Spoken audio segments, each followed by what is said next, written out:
Hello বন্ধুরা, আজকে তোমাদের দেখাবো সাঁওতালি কাস্টের বিয়ের কিছু মুহূর্ত।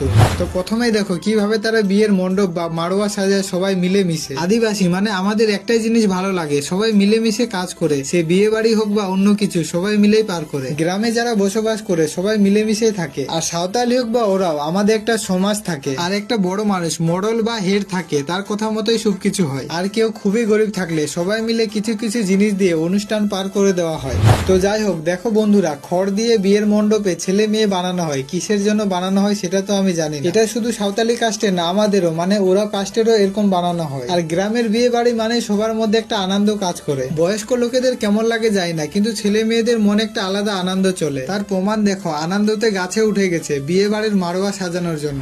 আর গ্রামের লোকের কাছে খাওয়া দাওয়াটা বড় কথা না, সবাই মিলেমিশে থাকাটাই বড় কথা। তারপর দেখো, ছেলে মেয়েকে জামা প্যান্ট পরিয়ে উঁচুতে দাঁড় করিয়ে দিবে, আবার সঙ্গে একটা ছাতাও দিয়েছে, কারণ তোমরা তো জানো এখন যে রোদ গরম করছে তাই হয়তো। আর একটা জিনিস তোমাদের দেখাচ্ছি, এটা হলো ছেলে যখন বিয়ে করতে যায় তখনকার। ছেলে পক্ষে যারা ঢোল বাজায় আর মেয়ে পক্ষে যারা ঢোল বাজায় তাদের মধ্যে এরকম খেলা হয়।